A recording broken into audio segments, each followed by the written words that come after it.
Welcome to this week's virtual drasha. This week we have the incredible privilege to read Parshas Bechukosai. And in addition, every Shabbos is a privilege, every Parsha is a privilege. This week we also have the unique opportunity to finish Sefer Vayikra. Chazak, chazak, v'nis chazek. It's always a simcha when there's a sense of completion. But of course in Judaism, completion is never an opportunity, or finishing something is never an opportunity to sit back, relax, and do nothing. But Baruch Hashem, as we complete Sefer Vayikra, we ready ourselves for the journey into Sefer Dvarim. And in this Parsha Bechukosai, we have so many different details. The Parsha opens up with such beautiful brachas, but of course the Torah then goes into the series of scathing and overwhelming klalos, curses, which befall the Jewish people in the event that Chas v'Shalom we do not adhere to the word of HaKadosh Baruch Hu.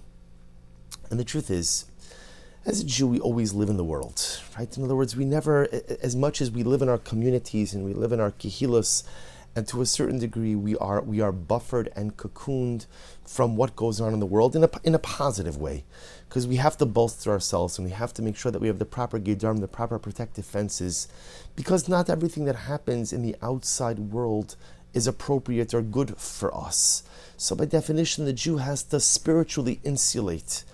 But we are still members of society, and we are still citizens, those of us who are here in America, of this great country of the United States of America. And so it behooves us to always be part of the events unfolding in our greater country. And we saw the overwhelming events that occurred in Uvalde, Texas, the school shooting, which claimed 21 lives, 19 innocent children, 3rd and 4th graders, just coming to school, just living the lives that we hope every child has, to leave from home, come to school, learn, receive an education, hopefully receive the love and nurturing from a teacher. 19 innocent, precious children murdered along with 2 of their teachers. And we find ourselves wondering what to do. I'm going to speak more about this on Shabbos, but we find ourselves wondering, like what are we supposed to do? Because as a Jew, we're conditioned that when something occurs, okay, it's a message from Hashem. What should I do with it? What should I take on? What should I change? What should I do? What should I do more of? What should I do less of?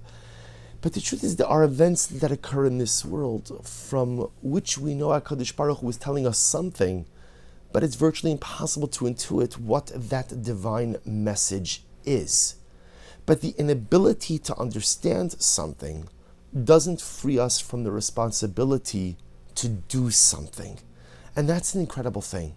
So if we find ourselves in the midst of such profound upheaval, in Parshas Bechukosai, which a parsha itself, which contains the contrast between good and evil, the parsha begins, if you do good, then good things will happen. Chas v'shalom, do bad things will happen. So in this parsha, when we see this dichotomy, this distinction between bracha and klala, and we see such tremendous klala within our country this past week, it behooves us to do something. I understand nothing, but I'm going to try to do something. And one of the things I was thinking that we could focus on a little bit is a pasuk in the beginning of the parsha.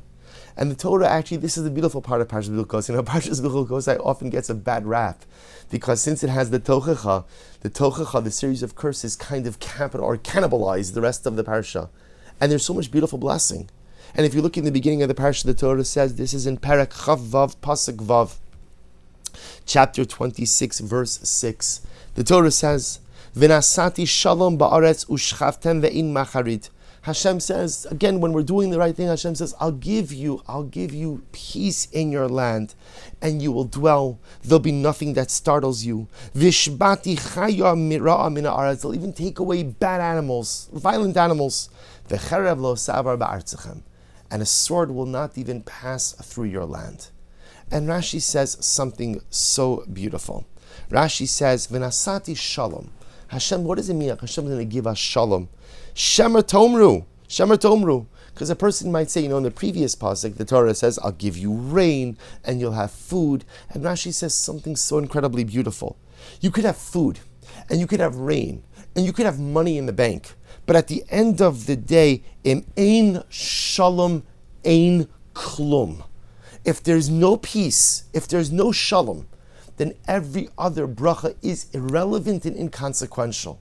Without shalom, every other bracha just simply becomes meaningless. You can have money, rain, food. In ein shalom, ein klum. Therefore Hashem says, V'nasati shalom ba'aretz. After Hashem says, I'll give you your rains, I'll give you your bounty, you'll have food, you'll have money, you'll have sustenance, you'll have financial, everything. Then Hashem says, by the way, I'll give you shalom. I'm going to give you peace. I'm going to give you peace. Mikan shalom shakul keneged hakol. There is nothing, says Rashi, that is more important than shalom. Nothing more important than shalom. And perhaps this is something that we could focus on in this Shabbos Parshas Bechukosai.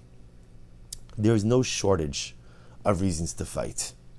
And there's no shortage of reasons to get into an argument, especially, again, when it's argument regarding religion and principles and hashkafas. And of course, we have to stand up for our beliefs. We always have to. But I'm leaving aside those arguments. Shalom bayis arguments, a husband and a wife fighting, children fighting, parents fighting with children, children fighting with parents, families fighting, Yerusha, money, inheritance, this, that, friends getting into disagreement. How many times does it happen in a kehillah, in a shul, where people argue over pettiness? Not in our shul, another shul, but people argue over pettiness, over nothing, And Hashem says, I'm going to give you the bracha of shalom. But dear friends, Hashem can give you whatever brachas you want, but if you're not in a state to accept them, then the brachas come, the brachas go. Perhaps what the Torah Kedush is trying to convey to us is Hashem saying, there's no blessing in your life that's meaningful unless you have shalom. And that's something we could work on. Ein shalom, ein klum. If there's no shalom, you have nothing. And we are seeing in this world, we've seen in the events of this week, such a lack of shalom. How does it happen in our world that an 18-year-old just takes a gun and just murders children? Murder in general is incomprehensible. And I live in Baltimore, where unfortunately this is a systemic issue which our leaders have been totally ineffective in addressing. Every single day in our streets, every single day there's bloodshed. Every single day there's violence. How does it happen? So on a small scale, it's hard to comprehend. But on a larger scale, 18-year-old a boy, goes and murders children. There is no greater absence of shalom. What we saw unfold in Texas was the antithesis of shalom. It's true, there's so much more than that. It's evil, it's ra. But on a basic level, it's the antithesis of shalom. Shalom means I'm going to do whatever I can to create unity, to create brotherhood, to create achdus. I'm going to do whatever I can to avoid machlokes, to avoid fighting, to avoid hurt. And we witness the antithesis of this. So maybe it's our avodah to kind of bring the pendulum back in the other way. And to go out of our way to be people of shalom. To be the kind of people in our relationships. Like I said, it's easy to pick a fight. It might even be easy to win a fight. But the shaila is it worth it to fight at all? So the next time you have a disagreement with your spouse and you have that choice in that moment, we all know that moment where I could escalate or de-escalate. That moment where I could say, all right, it's on, let's go, let's have this out. And whether that happens with our friends, in our kehillah, be a person of shalom. Be a person of shalom. Because 9 out of 10 times the fight is just not worth it. 9 out of 10 times the issue is just not really worth the machlokas. Because as Rashi says, im ein shalom ein klum.